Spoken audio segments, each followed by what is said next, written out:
Jangan lupa subscribe.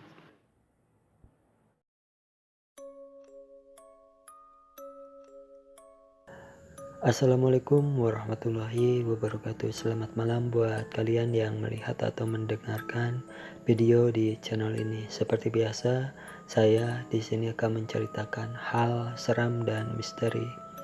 Dan untuk cerita malam hari ini, menikah dengan genderuwo. Kehidupan rumah tanggaku pada awalnya sangat bahagia. Suamiku, Warijo, seorang pria yang sangat bertanggung jawab. Ia juga ayah yang baik dan sangat menyayangi ketiga anaknya. Suatu saat kami harus pindah dari Surabaya ke Palembang.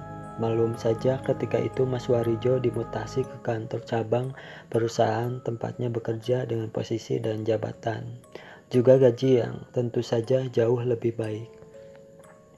Semula kami berharap akan mendapatkan kehidupan yang lebih bahagia lagi di tempat baru ini. Namun justru di kota MP-MP inilah kepahitan itu berawal.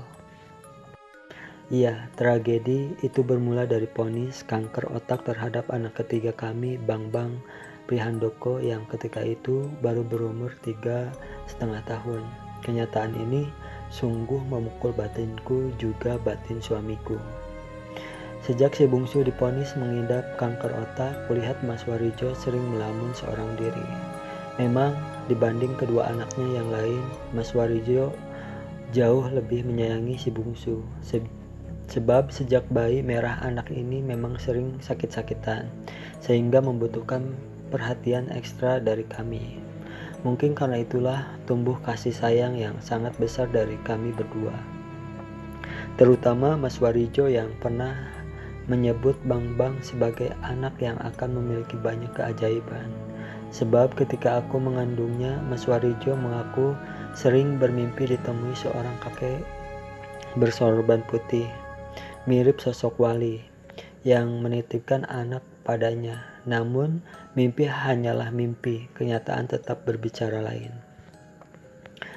Meski biaya pengobatan si kecil ditanggung oleh asuransi kesehatan dari perusahaan tempat Mas Warijo bekerja, namun karena penyakit yang diderita oleh Bambang relatif langka dan sulit disembuhkan, maka usaha kami membawanya berobat ke berbagai rumah sakit ternama di kota Palembang sepertinya hanya sia-sia saja.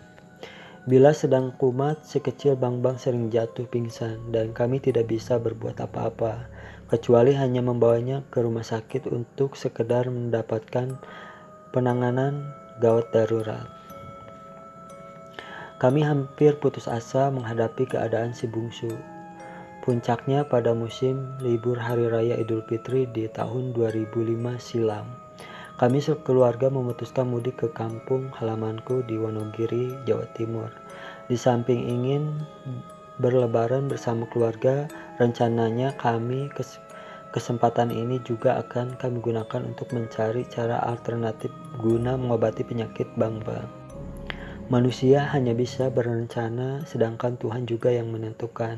Itulah yang terjadi. Seminggu setelah tinggal di rumah orang tuaku untuk menikmati liburan, dan sebelum sempat kami membawa Bambang berobat secara alternatif, ternyata Tuhan telah memanggilnya lebih dulu.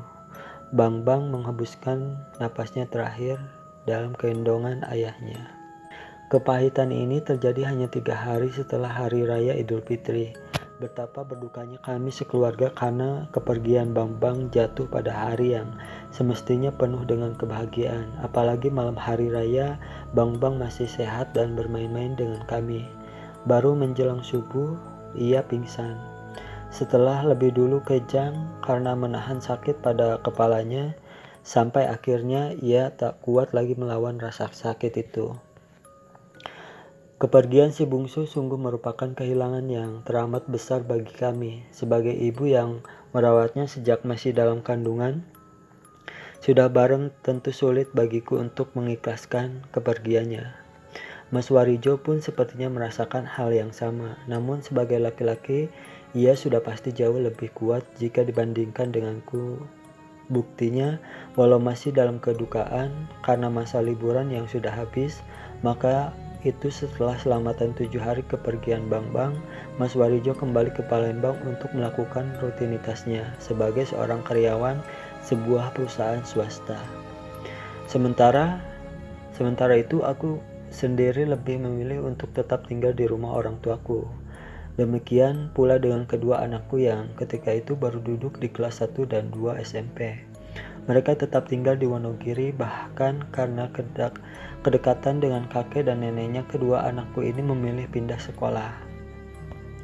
Sejak kepergian si bungsu, hari-hari yang kulalui terasa sangat hampa.